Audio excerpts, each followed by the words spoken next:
నమ్ముకున్న వాళ్ళు, తాము చెప్పగానే త్యాగాలకు సిద్ధమైన వాళ్ళు, కమిటెడ్గా తమ వెనుక నడిచిన వాళ్ళు, ఒక్క ముక్కలో చెప్పాలంటే వినయ విధేయతలు, సామాజిక న్యాయం, త్యాగం.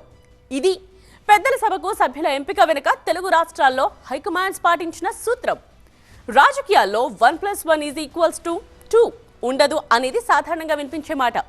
అసెంబ్లీ లేదా లోక్సభ ఎన్నికలప్పుడు పార్టీల అధినేతలు కొన్ని హామీలు ఇస్తూ ఉంటారు, భవిష్యత్తులో అందరికీ అవకాశాలు వస్తూ ఉంటాయని. కానీ ఆ అవకాశాలు ఎప్పుడు వస్తాయి, ఎప్పుడు ఇస్తారు అన్నదే తేలదు. ఓవైపు పుణ్యకాలం గడిచిపోతూ ఉంటుంది, వర్తమానంలోనే భవిష్యత్తు కరిగిపోతూ ఉంటుంది. కానీ ఈసారి మాత్రం గతానికి కాస్త భిన్నం. బహుశా మొన్నటి ఎమ్మెల్సీ ఎన్నికల్లో వచ్చిన ఫలితాలు కూడా కొంత ప్రభావితం చేసి ఉండొచ్చు.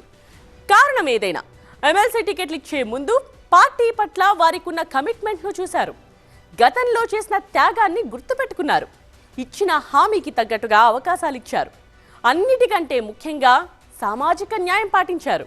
అందుకే కాబోలు ఊహగందని కూర్పు కనిపించింది ఈసారి. తెలంగాణలో విజయశాంతి, శంకర్ నాయక్, నెల్లికంటి సత్యానికి ఎమ్మెల్సీ టికెట్ ఎవరు ఊహించనిది. ఏపీలో సోము వీర్రాజు, కావలి గ్రీష్మకు టికెట్ విషయంలో కూడా ఊహించనిదే జరిగింది. కానీ జాగ్రత్తగా గమనిస్తే మొత్తం 4 ఫ్యాక్టర్స్ చాలా బలంగా పనిచేశాయి. ఇంతకీ ఏంటా కూర్పు వెనుక వ్యూహాలు? ఎమ్మెల్సీ అభ్యర్థుల ఎంపిక వెనుక ఎలాంటి కసరత్తు జరిగింది? కంప్లీట్ అనాలిసిస్ చూద్దాం ఇవాల్టి ఎక్స్క్లూసివ్లో.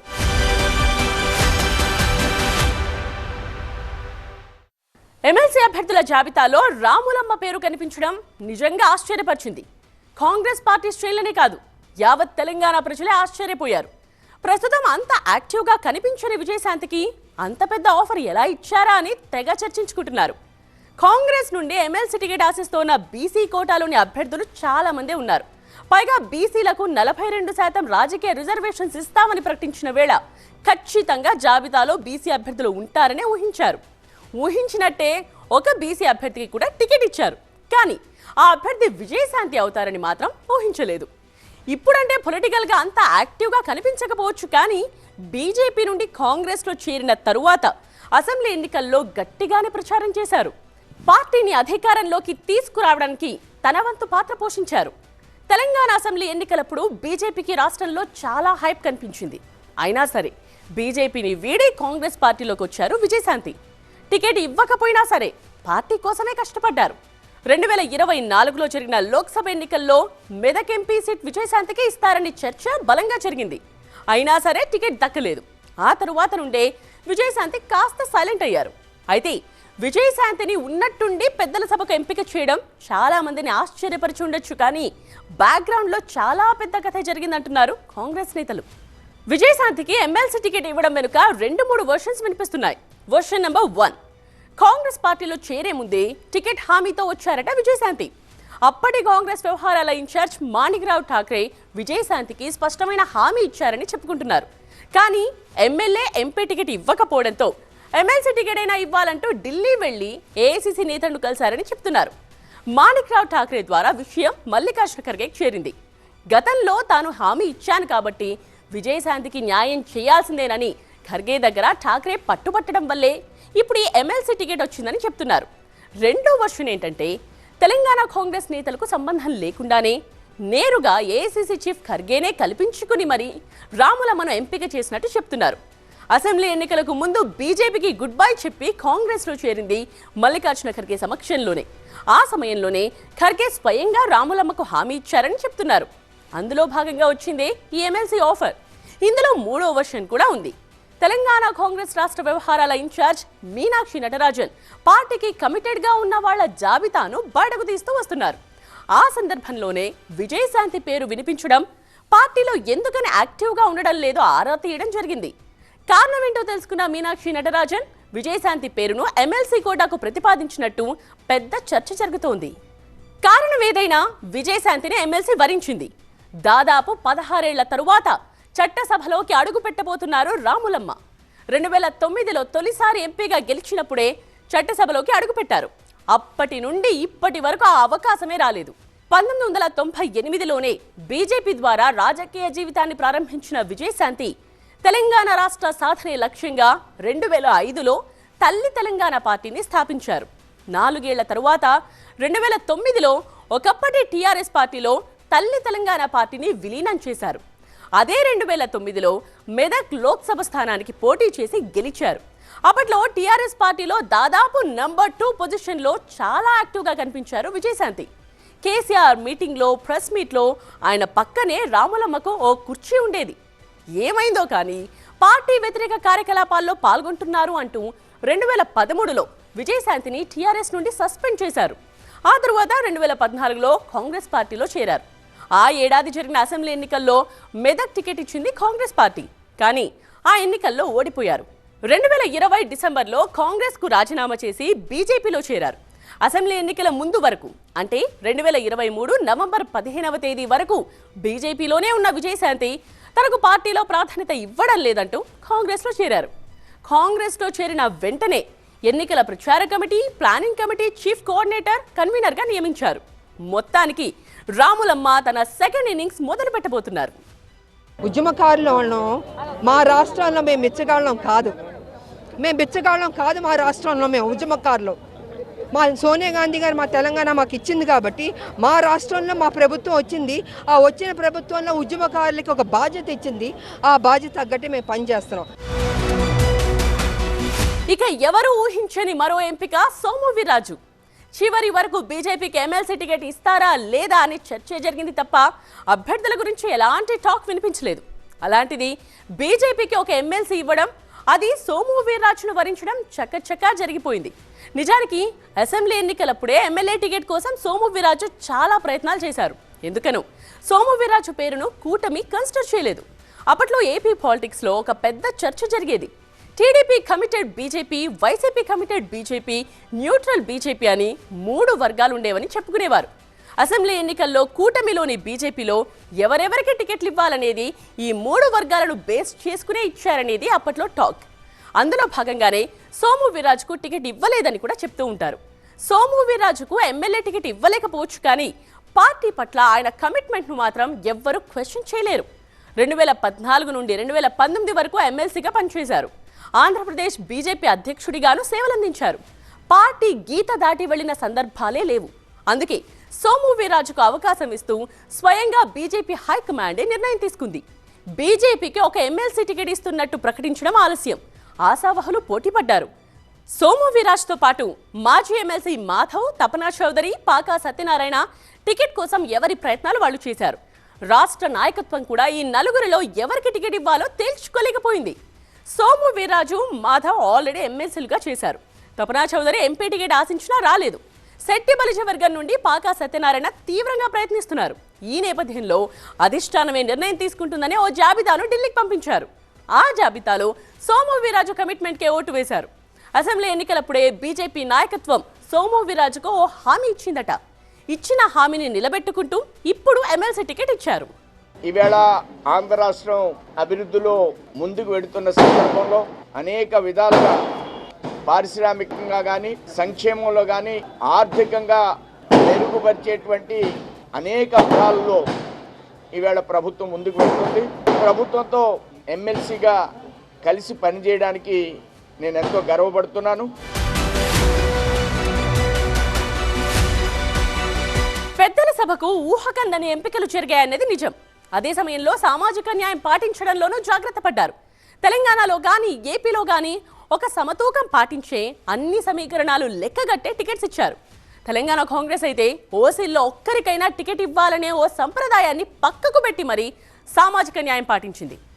ఒక్కసారి కమిట్ అయితే సరిగ్గా ఈ డైలాగ్నే ఫాలో అయినట్టున్నారు 2 రాష్ట్రాల ముఖ్యమంత్రులు చంద్రబాబు అండ్ రేవంత్ రెడ్డి. అటు బీఆర్ఎస్ అధినేతగా కేసీఆర్ సైతం అదే కమిట్మెంట్ చూపించారు. ఈ జాబితాలో ముఖ్యంగా చెప్పుకోవాల్సింది నాగబాబు గురించి. జగన్ ప్రభుత్వాన్ని దించడమే లక్ష్యంగా చాలా త్యాగాలు చేసింది జనసేన. టీడీపీ, జనసేన, బీజేపీ కలిసి వెళితేనే లాభం జరుగుతుందని ఢిల్లీ స్థాయిలో ఒప్పించగలిగారు పవన్ కళ్యాణ్. కూటమి ఏర్పాట్లో ఎక్కడా లుకలుకలు కనిపించకూడదన్న ఉద్దేశంతో సీట్ల విషయంలోనూ వెనక్కి తగ్గారు. కూటమిలో అందరికీ న్యాయం జరగడం కోసం 21 అసెంబ్లీ సీట్లు మాత్రమే తీసుకున్నారు. అందుకోసం తన సోదరుడైన నాగబాబుకు దక్కాల్సిన టికెట్ను కూడా త్యాగం చేశారు. నాగబాబుకు అనకాపల్లి ఎంపీ సీట్ ఇస్తారనే ప్రచారం జరిగింది. కానీ కూటమిలో సీట్ల పంపిణీలో భాగంగా ఆ టికెట్ను బీజేపీకి ఇవ్వాల్సి వచ్చింది. ఆనాడు అన్ని రకాలుగా త్యాగం చేసి తక్కువ సీట్లకు ఒప్పుకున్నందుకు జనసేన కార్యకర్తల దగ్గర పెద్ద అగ్ని పరీక్షను ఎదుర్కొన్నారు పవన్ కళ్యాణ్. ఆ త్యాగానికి తన వ్యూహానికి తగ్గ ఫలితం వచ్చిందనే చెప్పాలి. ఇక జనసేనకు మొదటి నుండి అండగా ఉన్న ఇద్దరు వ్యక్తుల్లో ఒకరైన నాదెండ్ల మనోహర్కు మంత్రి పదవి వచ్చింది. దాదాపుగా అంతే స్థాయిలో కష్టపడి పార్టీ వ్యవహారాలను దగ్గరుండి చూసుకున్న నాగబాబుకు న్యాయం చేయాల్సిందేనని జనసేనలోనూ బలంగా వినిపించింది. పైగా పవన్ కళ్యాణ్ మాటకు కట్టుబడి టికెట్ వదులుకున్న నాగబాబుకు మంత్రి పదవి ఇవ్వాలనే చర్చ కూటమిలో జరిగింది. అందులో భాగంగానే నాగబాబుకు ఎమ్మెల్సీ పదవిస్తున్నారు. ఈసారి విశేషం ఏంటంటే తెలంగాణ నుండి విజయశాంతి, ఏపీ నుండి నాగబాబు. ఈ ఇద్దరి ప్రొఫైల్లో ఉన్న కామన్ పాయింట్ వీళ్ళిద్దరూ సినీ రంగం నుండి వచ్చిన వాళ్ళవడం. దాదాపుగా ఒకేసారి పెద్దల సభలో అడుగుపెట్టబోతున్నారు. ఎమ్మెల్సీగా నాగబాబు విజయం ఖాయం. ఇకపై జరగబోయేది మంత్రి పదవి దక్కడమే. అదే జరిగితే ఒకే మంత్రివర్గంలో అన్నదమ్ములైన పవన్ కళ్యాణ్, నాగబాబు మంత్రులుగా ఉండడం ఓ అరుదైన రికార్డ్. అటు సామాజిక వర్గం పరంగానూ న్యాయం చేయగలిగింది జనసేన. గత ఎన్నికల్లో సీట్లను తగ్గించుకుని త్యాగం చేసినందుకు కాపు కమ్యూనిటీ నుండే పెద్ద ఎత్తున నిరసన వ్యక్తమైంది. ఇప్పుడు నాగబాబు ఎంట్రీతో కాపు సామాజిక వర్గం ఫుల్ హ్యాపీ. అంతేకాదు, బీజేపీ నుండి ఎమ్మెల్సీగా ఎన్నిక కాబోతోన్న సోము వీరాజు సైతం కాపు కమ్యూనిటీనే. ఓవరాల్ గా ఏపీలో కూటమి గెలుపులో కీలక పాత్ర పోషించిన కాపు సామాజిక వర్గానికి ఈ రకంగా న్యాయం జరిగినట్టయింది. ఒక రకంగా తెలుగు రాష్ట్రాల్లోని తాజా ఎమ్మెల్సీ అభ్యర్థులందరికీ ఒక కామన్ పాయింట్ కనిపిస్తోంది. అదే విధేయత. పార్టీ పట్ల చూపిన కమిట్మెంట్ కు అధినాయకత్వాలు ఇస్తోన్న ప్రాధాన్యత అది. ఈ విషయంలో ప్రముఖంగా చెప్పుకోవాల్సింది అద్దంకి దయాకర్ గురించే. ఉద్యమ సమయంలో తెలంగాణ కోసం కొట్లాడిన వారిలో అద్దంకి దయాకర్ ఒకరు. రాష్ట్రం ఏర్పడిన తరువాత 2014లో కాంగ్రెస్ పార్టీలో చేరి పార్టీ పట్ల తన విధేయతను చూపుతూనే ఉన్నారు దయాకర్. దానికి తగ్గట్టే అధిష్టానం కూడా 2 సార్లు ఎమ్మెల్యే టికెట్ ఇచ్చింది. తుంగతుర్తి నుండి 2 సార్లు ఎమ్మెల్యే అభ్యర్థిగా పోటీ చేసిన అద్దంకి దయాకర్ 2 సార్లు తక్కువ మార్జిన్తో ఓడిపోయారు. 2023లో ఎమ్మెల్యే టికెట్ ఇవ్వకపోయినా సరే సర్దుకుపోయారు. 2024 జనవరిలో ఎమ్మెల్యే కోటా కింద అద్దంకి దయాకర్ పేరును ప్రతిపాదించారు. హైకమాండ్ కూడా పేరు ప్రకటించింది. కానీ చివరి నిమిషంలో అద్దంకి దయాకర్కు ఎమ్మెల్సీ టికెట్ దూరమైంది. అయినా సరే పార్టీ కోసమే పనిచేస్తూ వెళుతున్నారు. పార్టీలో చేరినప్పటి నుండి అదే కమిట్మెంట్తో పనిచేశారు. పదవులు దక్కకపోయినా ఏనాడు తన అసంతృప్తిని బయటపెట్టలేదు. పైగా మీడియాలో కాంగ్రెస్ పార్టీ తరఫున బలమైన వాయిస్ వినిపిస్తున్న వారిలో అద్దంకి దయాకర్ ఒక మెయిన్ లీడర్. అందుకే స్వయంగా సీఎం రేవంత్ రెడ్డి అద్దంకి పేరును బలంగా ప్రతిపాదించినట్టు చెప్తున్నారు. సీఎం సిఫార్సు చేయడంతోనే అద్దంకి దయాకర్ కు ఎమ్మెల్సీ టికెట్ వచ్చింది. ఈ అవకాశం తెలంగాణకు మేము మళ్ళీ పునరంకితమయ్యే అవకాశం మాకు కల్పించినట్టుగా భావిస్తున్నాం. ఈరోజు ప్రతి ఒక్కరు కూడా తెలంగాణనే కాదు తెలుగు రాష్ట్రాలు మొత్తం కూడా సంతోషపడుతున్న ఎన్నిక ఇది. మా జీవితంలో మాత్రం మర్చిపోలేని మాకు అవకాశం ఇది. రేపు మాకు ఎన్నిక కూడా జరుగుతుందనే భావన ఉంది. ఈ తెలంగాణలో సామాజిక న్యాయ పునాదులకు కాంగ్రెస్ పార్టీ ఎంత చిత్తశుద్ధితో ఉందో ఇంతకంటే ఎక్కువ తార్కాణం అక్కర్లేదు.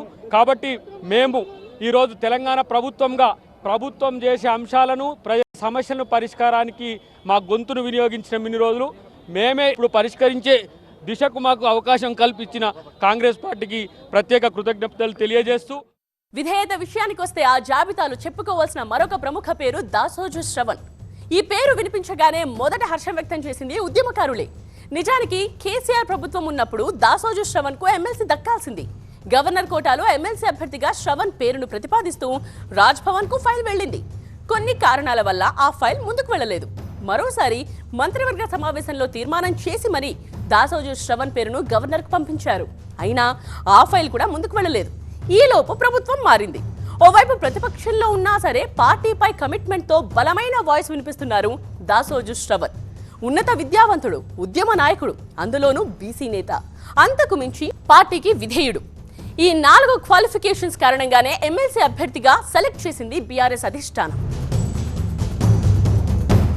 పార్టీ పట్ల కమిట్మెంట్ ఉంటే పదవులే వెతుక్కుంటూ వస్తాయనడానికి మరో ఉదాహరణ శంకర్ నాయక్.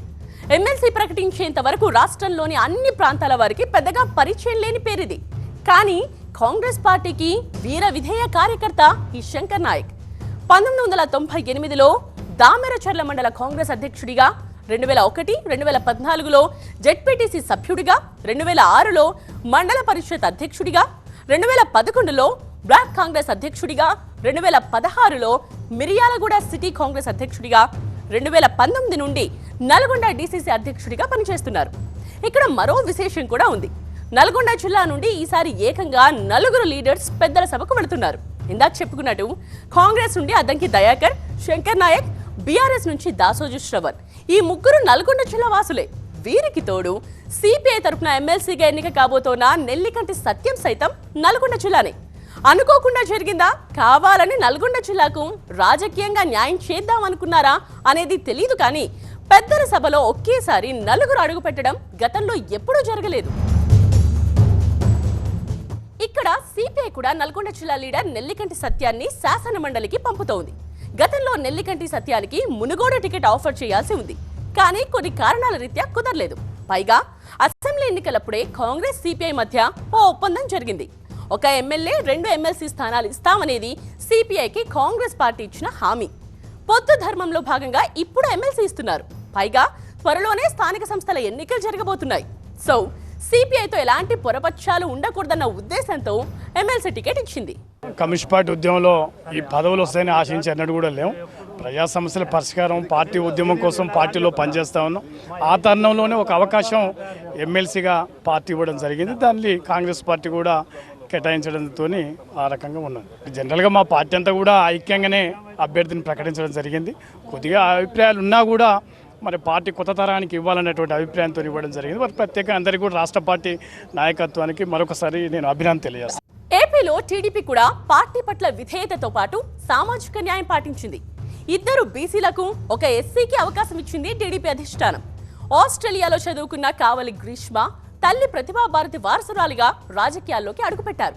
2013 నుండి టీడీపీలో యాక్టివ్గా పనిచేస్తూ ఫైర్ బ్రాండ్ అనే పేరు తెచ్చుకున్నారు. ఒంగోలులో జరిగిన మహానాడులో తొడగొట్టి మరీ వైసీపీకి సవాల్ చేయడం అప్పట్లో పెద్ద సంచలనమైంది. 2019లో రాజాం టికెట్ ఆశించినా టీడీపీ అధిష్టానం ఇవ్వలేకపోయింది. 2024లోనూ అదే జరిగింది. అయినా సరే పార్టీ పట్ల విధేయతనే చూపారు. పైగా మండలిలో పార్టీ వాయిస్ మరింత బలంగా వినిపించాలంటే గ్రీష్మనే కరెక్ట్ అనుకుంది ఆ పార్టీ. అందుకే గ్రీష్మకు ఎస్సీ కోటాలో ఎమ్మెల్సీ టికెట్ ఇచ్చారు సీఎం చంద్రబాబు. మరోవైపు సామాజిక న్యాయంలో భాగంగా బీసీలకు ఛాన్స్ ఇచ్చింది టీడీపీ. కావలి నియోజకవర్గానికి చెందిన బీద రవిచంద్ర యాదవ్ కు పార్టీలో ట్రబుల్ షూటర్ అనే పేరుంది. ముఖ్యంగా పార్టీ నేతలందరితో కలుపుగోలుగా ఉంటూ అందరి ఏకాభిప్రాయంతో నడుచుకుంటారని చెప్పుకుంటూ ఉంటారు. ఆ విధేయత కారణంగానే బీద రవిచంద్రకు ఎమ్మెల్సీ టికెట్ దక్కింది. మరోవైపు కర్నూలు జిల్లాకు చెందిన బీటీ నాయుడు అధికారంలో లేని కష్ట సమయంలోనూ పార్టీకి సేవలందించారు. చంద్రబాబును రాజమండ్రి జైల్లో పెట్టినప్పుడు ములాఖత్లో చంద్రబాబును కలిసి ఆ సమాచారాన్ని పార్టీ నాయకులకు చేరవేశారు. అందుకే రెండోసారి ఎమ్మెల్సీ ఆఫర్ ఇచ్చింది టీడీపీ అధిష్టానం. పైగా బీటీ నాయుడు బోయ సామాజిక వర్గం కావడం కూడా కలిసొచ్చింది. ఉత్తరాంధ్ర నుండి కావలి గ్రీష్మ, కోస్తాంధ్ర నుండి బీద రవిచంద్ర, రాయలసీమ నుండి బీటీ నాయుడికి ఎమ్మెల్సీ టికెట్ ఇవ్వడం ద్వారా ప్రాంతీయ న్యాయం కూడా చేసినట్టయిందనేది రాజకీయ విశ్లేషకుల అభిప్రాయం. ఓవరాల్ గా తెలుగు రాష్ట్రాల్లో ఎమ్మెల్సీ టికెట్ దక్కించుకున్న వాళ్ళంతా తమ పార్టీల పట్ల విధేయత చూపడం ఒక కామన్ పాయింట్. ఎన్నికలు జరిగేది ఎమ్మెల్యే కోటాలో కాబట్టి వీళ్ళందరి గెలుపు ఖాయమైనట్టే. మండలిలో ఎవరి వాయిస్ అయితే ఉండాలనుకున్నారో వాళ్ళందరికీ అవకాశాలు ఇచ్చాయి పార్టీలు. అంటే కమిట్మెంట్ ఉన్న వారికే పెద్దపీట అనే మెసేజ్ పార్టీ శ్రేణులకు అర్థమయ్యేలా చేశాయన్నమాట. ఇది వాటి టీవీ9 ఎక్స్క్లూజివ్. చూస్తూనే ఉండండి టీవీ9.